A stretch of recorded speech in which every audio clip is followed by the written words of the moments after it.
Hello and welcome to Talk Thursday. This morning we have a great opportunity to speak to one of the leading business minds in the Philippines. We're speaking with Jaime Augusto Zobel de Ayala. He is chairman of the Ayala Group of Companies. He's recently come back from APEC, and I'd love to start with that. Hello, Jaime. Yeah. Welcome to Talk Thursday. Morning. How would you describe the Philippines today?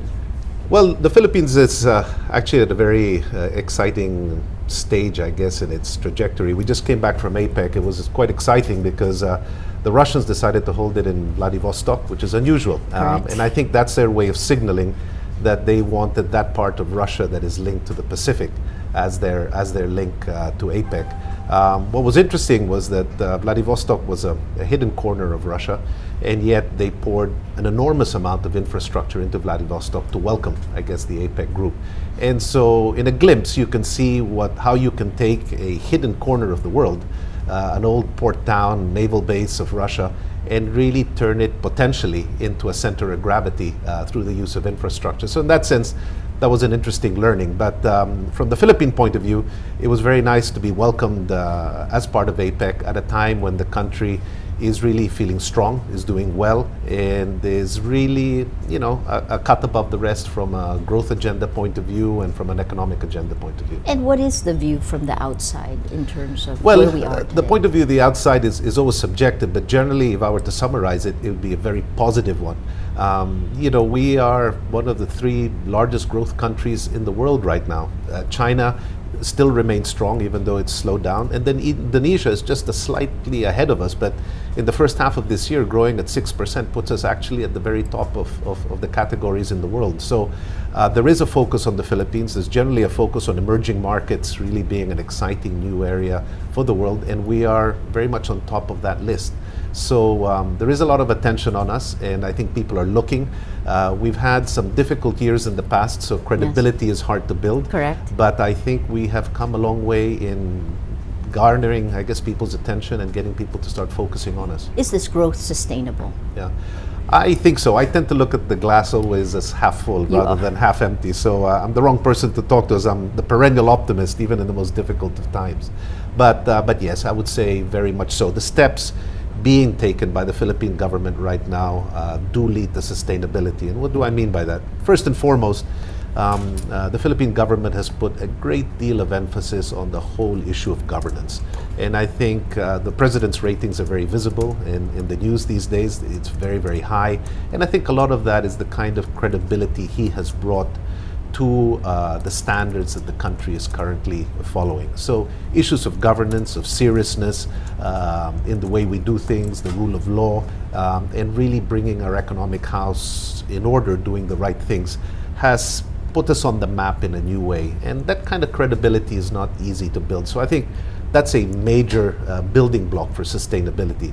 The second one, and again, I tend to deal in the world of economics, all the elements necessary to create sustainable economic growth are being put into place. What do I mean by that? You've got a very strong, discipline beginning to take place on the fiscal side. Yes.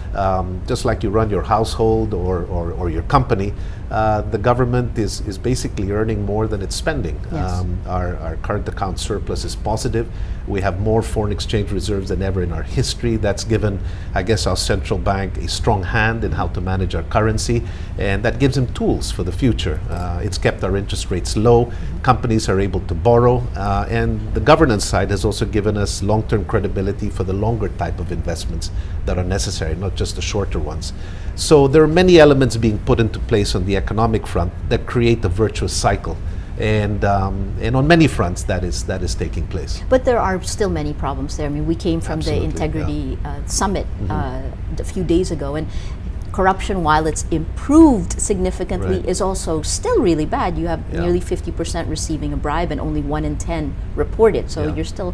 What are the challenges of doing business here? That's certainly an issue, and it has been an issue for many years. What's always important is the kind of momentum you build towards addressing them. And I go back to that issue of governance. If you're serious about governance, eventually, and a country progressively moves up the economic curve, corruption generally declines. Maybe another way to look at it, Maria, is that if you look at any country and you look at an equation or a curve, as a country moves up the economic curve, let's say as measured, say, by per capita GNP or the like, corruption generally goes down because there's more transparency, more higher governance principles, people move to world-class standards.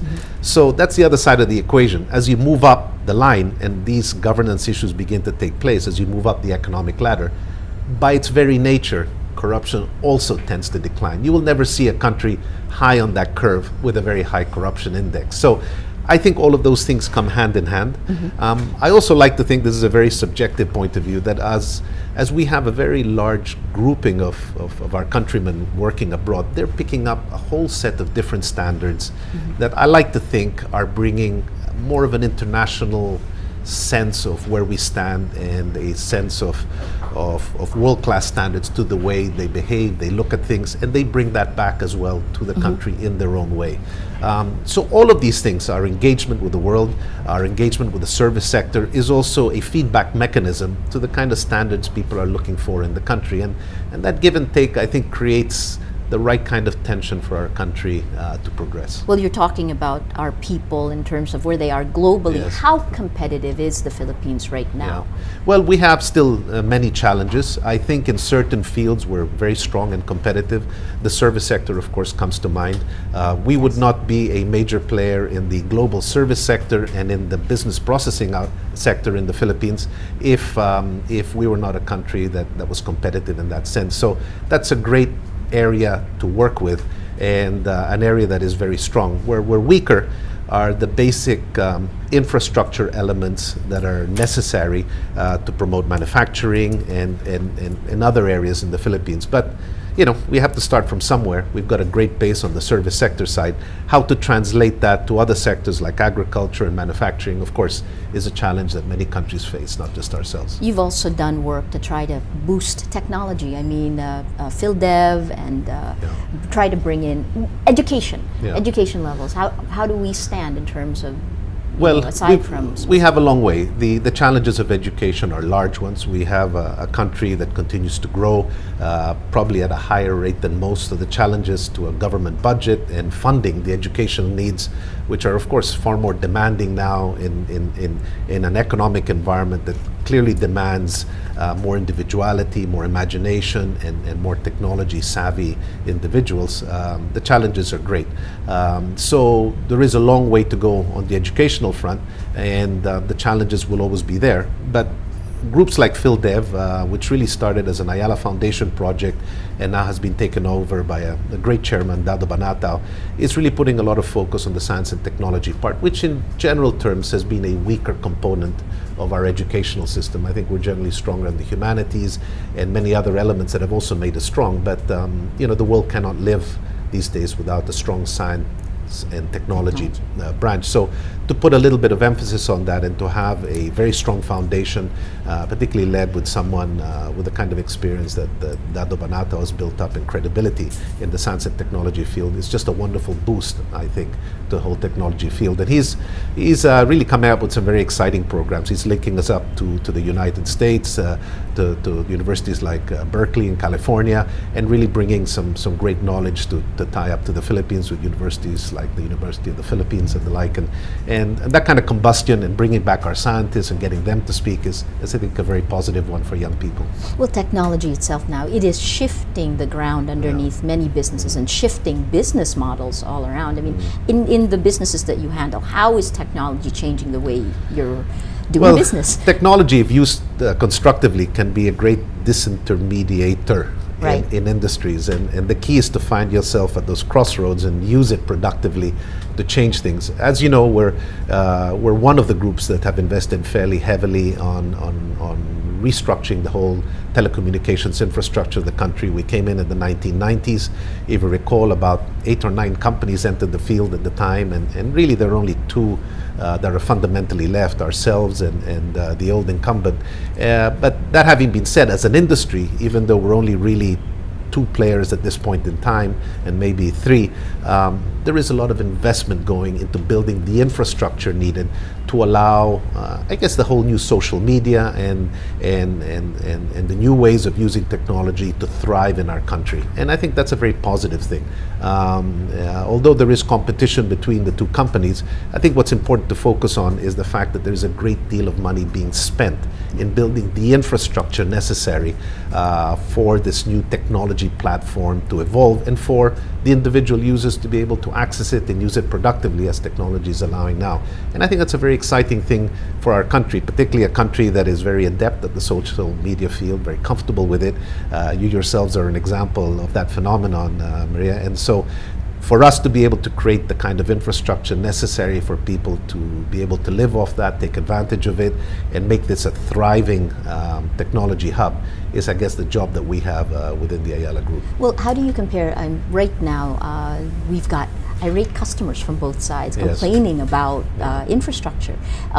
Is this a period of growth when demand exceeds capacity? I mean, we saw this happen in the United States. You know, the best way to look at it is telecommunications become a very personalized thing. So people feel it very strongly. In other words, you don't go through any day now without referring to your phone, using your computer, accessing you information. Need it for everything. So people are very sensitive to it, and we have to be sensitive to that. Right. So I understand where sometimes the frustration comes from. I think what people have to understand, though, is that given the plethora of new ways of communicating, the fact that those costs are coming down has really made the data surge tremendously high. In other words, there's massive demand flowing through the system now, not only within the Philippines, but the Philippines to the outside world, and the outside world, by the way, coming back. I mean, It's always shocked me how large a component we are of the traffic, let's say, between the United States and the Philippines. We're way up there in the top 5 of traffic generators as a country in and out of the US, not just one way. So the telecommunication companies have to adjust to this new reality. And I think it is more that. And the positive thing is a tremendous amount is being done by the industry to address it. Now, this is not just a Philippine phenomenon. You've got to understand this is happening globally. If you go to New York, I can assure you that the communications, while they're good, are not also perfect. So everyone's dealing with this surge in data.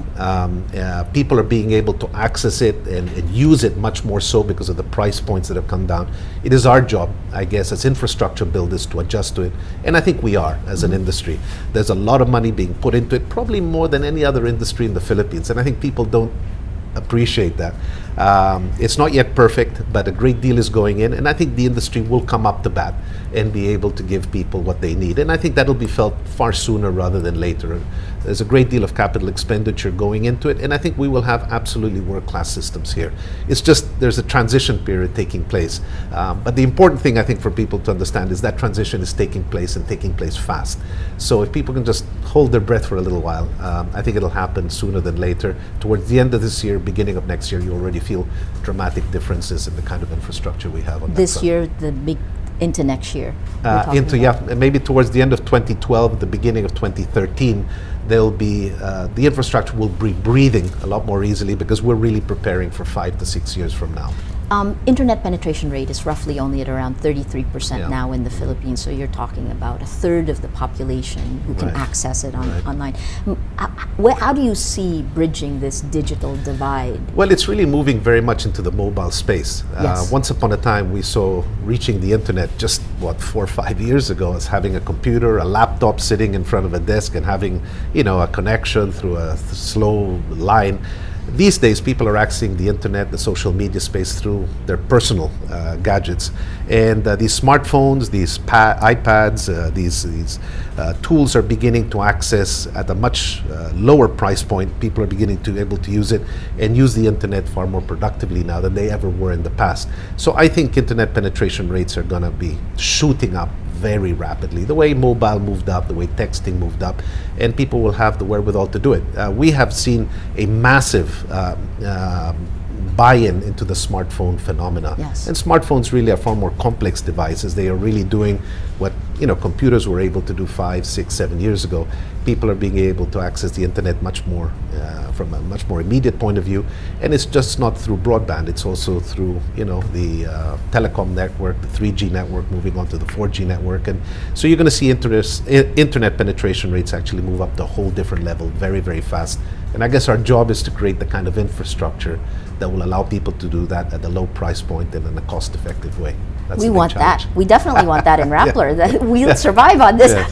But in the United States, they hit the tipping point in terms of people accessing the Yes. internet through mobile in 2010. When do you think the Philippines will get there? Well, that's harder to predict. I don't have a number off the top of my head. I look more at the trending side. I think what Yeah. you're going to see is, double-digit growth rates beginning to take place from now on. The base will get larger. Very hard to extrapolate that, but things tend to happen faster than expected in this Yes. world. It has happened to me since the 1990s when we first entered the telecommunication industry. Things happen far faster than ever predicted. So I think it's going to happen fast. You'll see, I think in a decade, a tremendous change in the way the Philippine interacts with the internet with very high penetration rates, given the fact that most people have a telephone at this stage. So it's more a matter of their ability to afford, I guess, a smartphone, and those costs continue to come down on a regular basis. So I have no doubt that the increases will be tremendous. I'm personally hoping that happens this Yeah. year and to mid next year. This is for, Yeah. but Jaime, in terms of what it can do, so once more people are accessing the internet through their own mobile devices, Yes. their personal devices, how does this change the world the way we see it now? I think it's all about the way people harness information. It's not just about the social media space. We're very big as a country on that space, and I think that's a good thing. Communication, the sharing of information, but I think once that translates to, I guess, a knowledge-based economy, the sharing of information for productive purposes that lead to a strengthening of an economy, then you're getting a much more robust economy that's very geared, I guess, to the future. What do I mean by that? You take our agricultural sector, it's a big sector. Imagine a world where the average farmer can begin to access mobile payments, get information on their crops, disintermediate middlemen who are making large I guess, intermediary fees from Commissions. them. I mean, you're really bringing the whole supply chain far more directly, and it's saving people. People can then become much more cost effective. So I guess our job as a private sector, and I guess our government as well, is to create the infrastructure needed for people to be able to live off and be productive in that new world. And by the way, that also means a lot of bricks and mortar, and not just what's needed by the I guess the cyber world or the infrastructure space on the telecom side. So if we can create that, then you're really becoming and educating people on how to use it. You're really creating a far more dynamic environment for people to learn, access information, share it, get new ideas, share them, and work off that in an entrepreneurial way rather than the old way of gathering information and building businesses on it. How are you preparing for that in your businesses? Because that's a dramatic change in business models the minute you take out the intermediaries who you're dealing with. Well, technology has always been a base for all our businesses. I mean, you can go across the board. You take, for example, I mean, just one by one, on the real estate front, we were traditionally a company that built, one or two lines at the very high end of the market. Yes. We're now using construction technology to take us way down the line to building houses even below ₱1 million and access a whole community Ayala never handled in the past. We still use the same principles. We still build communities. We like to create environments where people will be comfortable living for the long term and not just getting a one-shot deal, but at price points radically different. Those price points could not be reached if we couldn't access construction materials and new technology to take the building costs down to a different level. You take our Bank of the Philippine Islands. Yes. They're now working closely with Globe Telecom to be able to create micropayments and bring down the cost of people accessing loans to a whole different level in the past. BPI was a bank that maybe dealt with 2 million customers for a significant component of its life. We've now moved up to 5. Our goal is to hit 10 million customers and be able to access components, I guess, of our public that in the past we did not access. On the telecom space, of course, that's a well-known story. We really started on the high end of the business, and we've really moved to a whole prepaid system where people can access telecommunication accounts at a far lower price point than ever in the past. So it's all part of giving access to a vast majority of our population, and technology is the great enabler to do that. Without technology, you can't do that, and you can go across every industry on that front, the water distribution and many other industries we ourselves are not in. So if you can have an eye on technology, see how it can disintermediate, I guess, traditional industry structures and use it constructively, you suddenly empower yourself in a whole new market that in the past you could not reach, and that's exciting. You just mentioned a few other business. Let me ask you, you've moved forward in infrastructure a lot in the last, in this year in particular. You just partnered with Aboitiz now. That's right. On why? Yeah, well, we've always, if you look at the Ayala Group's history, we've always liked to align ourselves to the national development goals of the country. If you go back, way back in time, 2 decades ago, there was a big export thrust. We moved into the electronics field and pushed that. In recent years, we've moved quite aggressively into the business processing outsourcing space, both on the real estate front and directly into the business itself as a way of increasing employment and getting people more access to this new service economy globally. Infrastructure is a great need of the country, and we feel that we have some tremendous skills that we can contribute to it. The government as well has been very encouraging of the private sector to enter that space. They've created a PPP structure. We were actually probably one of the first to enter that space when Manila Water and the water distribution system of Manila was privatized. In the past, we threw our hat in the ring. People were skeptical at the time. I'll never forget a front page article in the Wall Street Journal saying Ayala makes the biggest mistake ever, and it's been a wonderful business for us. We've been able to contribute to a significant component of the city of Manila, and at the same time brought prices down and taken supply up. You professionalized Manila well, Water, there were challenges, but it's been an exciting area to enter. And that's given us a sense that we can make a difference in the infrastructure space. But when you move into the infrastructure space, you have a lot more dealings with government, with bidding, with and all of these things. That's part and parcel, I guess, of it. But I like to think that our credibility and our way of doing things has also given a chance for the government to access private sector groups that are serious about the build out. And I think that combination, the government, I think, also needs private sector capital to enter this space. There's a limit to what a government budget can cover given the tremendous needs of the country. So they're creating a framework that will allow us to enter. We've done it in the past successfully. Even the liberalization of the telecom sector, in a way, was a form of encouraging, I guess, private sector capital to come in. All of these have been very successful in taking up the level of investment in the country to a whole new level. But the projects are so large that there's a limit to what our balance sheet can do. So tying up, say, with the Aboitices in a potential bid for Mactan, tying up with the Metro Pacific Group for the light railway system.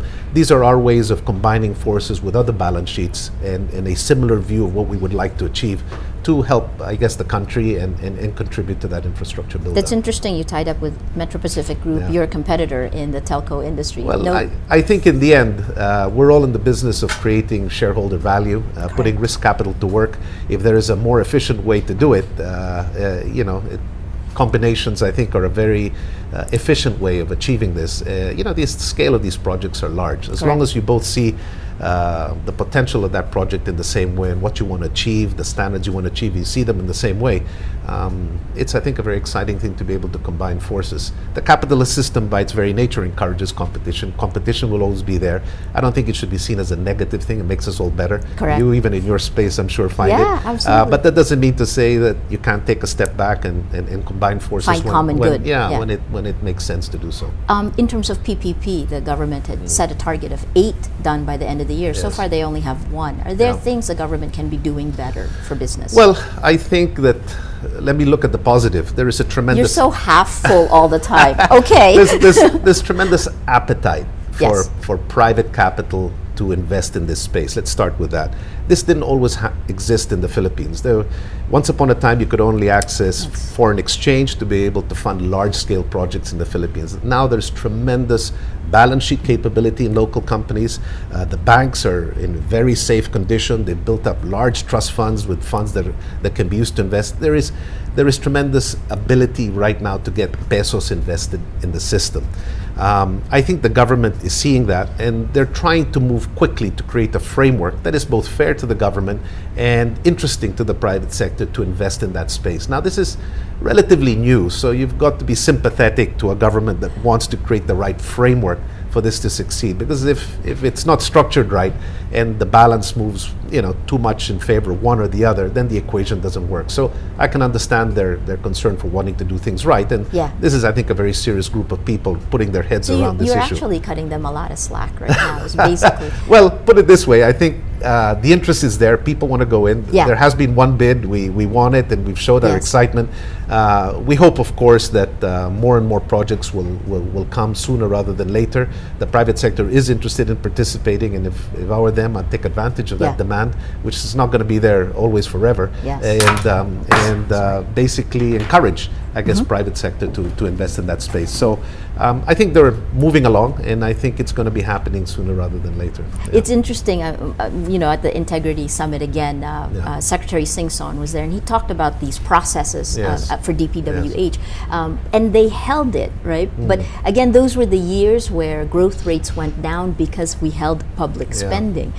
Did we find the right balance? Because we had to clean up the processes. Well, to give Secretary Singson, a pat on the back. I mean, if you go back a year, the government was holding back on its spending.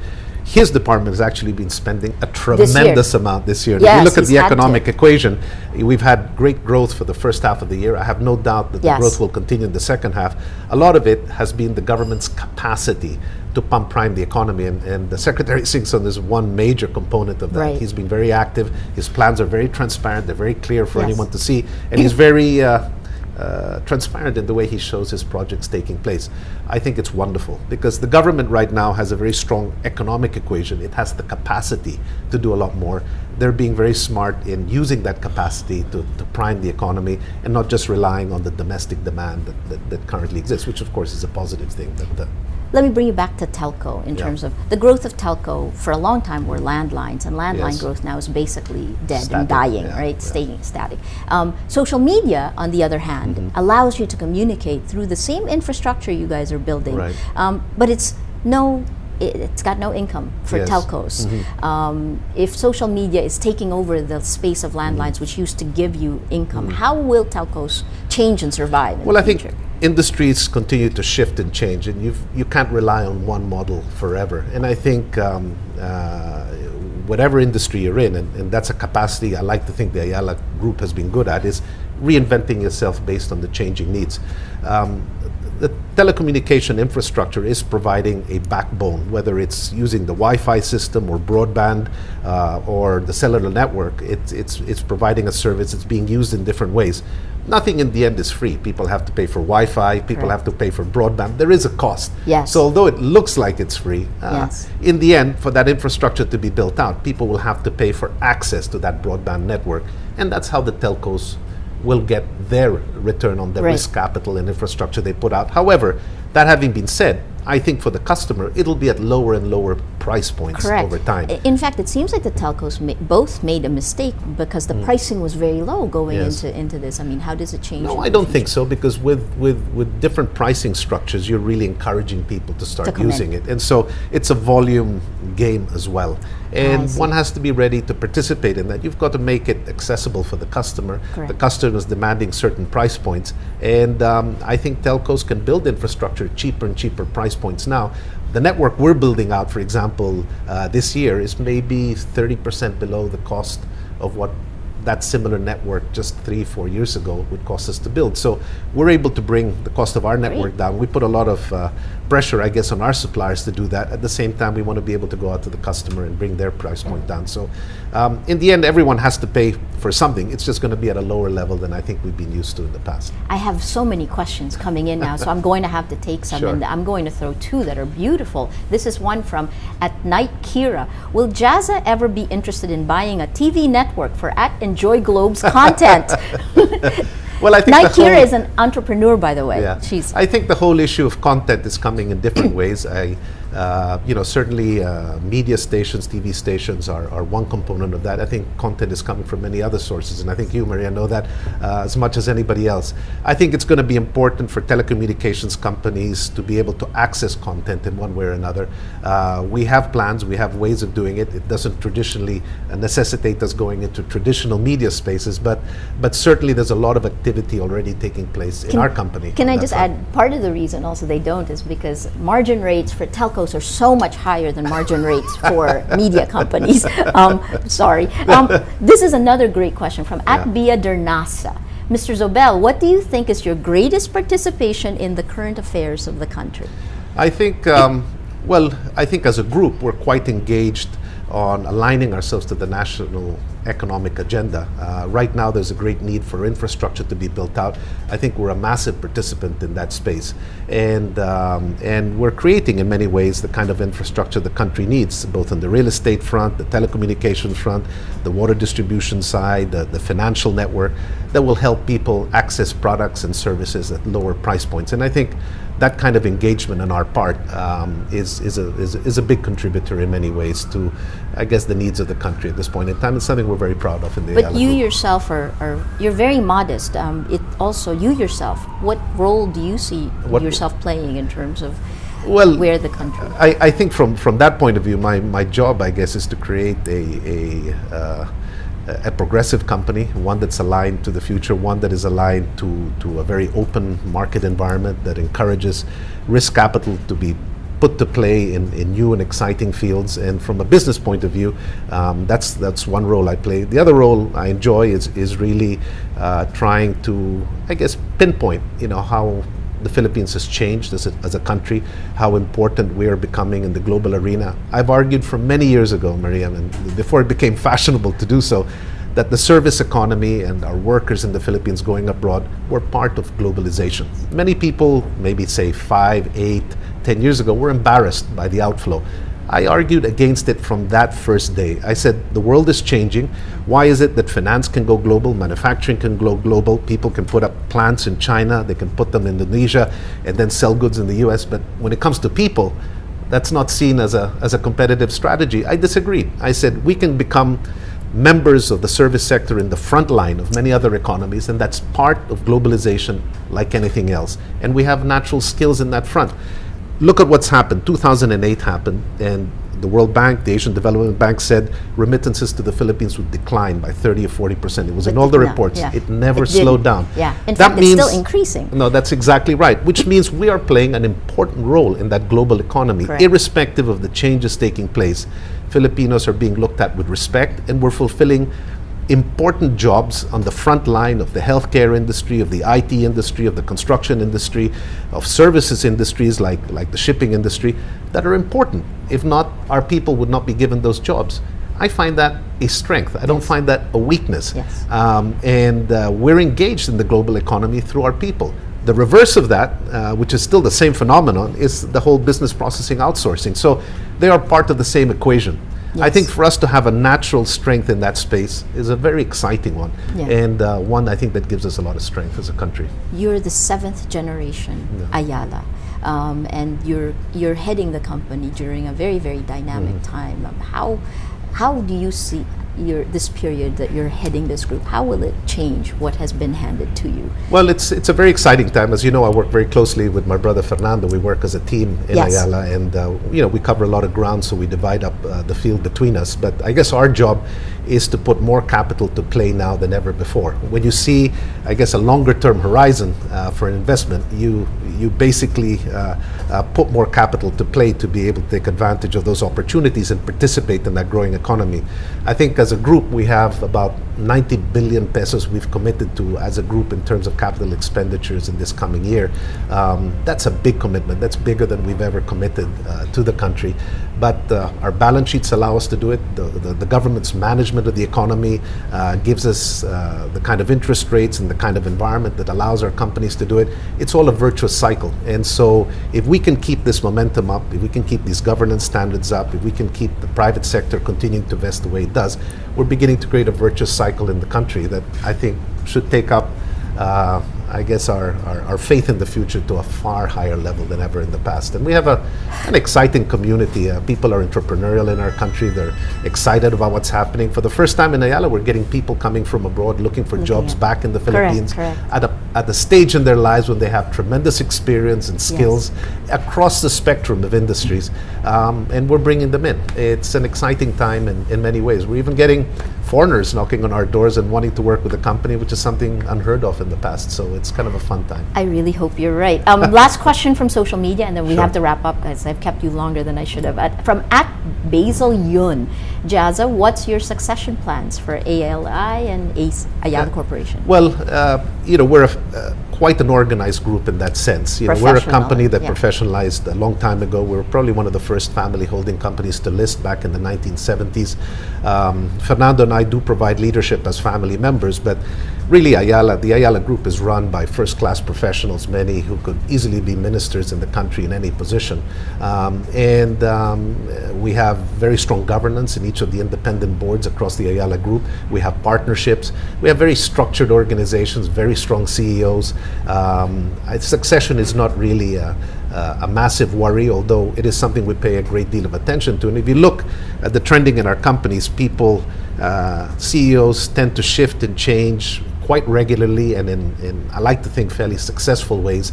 We bring in young people all the time, and those transitions happen smoothly. We've never had any major bumps in the road. So succession is something we pay a lot of attention to, and there will always be 3 or 4 people who can take a specific job at any point in time. So it's something we pay attention to. It's something we don't worry too much about, only because we have processes in place that will take care of it. Whether Fernando and I are there, I don't think it will make a massive difference to the Ayala of tomorrow. So we don't expect to see another Ayala come in after? Well, you never know. There is another generation of family members coming up. Yes. They're studying hard right now. They're starting work in different parts of the world. Your daughter graduated from Harvard in 2010. Yes, she did. She's working now in New York, and I have a son who's also at college. But there are other members as well. And they're all working, earning their spurs independently, and so we'll see if it all starts to happen someday. Great pressure on the next generation of Ayalas. My last question to you is: you're very optimistic, and I hope everything plans out, it lays out the way it is. But in terms of your priorities now, what do you need to see happen? Well, we're basically trying to get a set of organizations in our group that is as competitive as possible to be able to withstand, any shocks that come to the system in the future. Obviously, it's good to be optimistic, but one always prepares also for shocks. There are external shocks. We have some tensions, I guess, in our part of the world, in the West Philippine Sea. The European situation and the US situation has not yet, and we're so interconnected financially. While I believe as a country, we're far more resilient to these shocks. Our banking system's in great shape. Our monetary authorities have handled the economy of the country very well. Interest rates are low, but surprises do happen. And so our job, I guess, to always make sure our balance sheets remain strong, not to overstretch ourselves, build a great group of people who are imaginative and adjust to changing times, don't take standard industry structures as a given and are willing to change with the time. If we can create the kind of workforce and leadership in particular in the Ayala Group that is attuned to change and is comfortable with change, then you can really adjust to most problems in the world. And we've been through crisis in the past as a company. We've survived them. The company's still here and growing and contributing. I like to think we can build that kind of organization irrespective of what happens in the future. Fantastic. Thank you so much, Jaime. Thanks very much. We've been speaking with Jaime Augusto Zobel de Ayala, the chairman of the Ayala Group of Companies. Send your questions. You can continue sending your questions, and we'll make sure he gets them. And Jaime, by the way, is one of the few CEOs very active on social media. He's got a Facebook account. You can look for his public Facebook page, and also if you send them on Twitter and Facebook to Rappler.com, we'll try to get you answers. This is Talk Thursday. I'm Maria Ressa. Thank you for joining us. Thanks, Maria, too. Thanks for doing this. Optimistic. No dark clouds. No. Well, you have to be, I guess, to continue doing what you're doing. We're offline, right? Yeah. But we'll audio off, guys.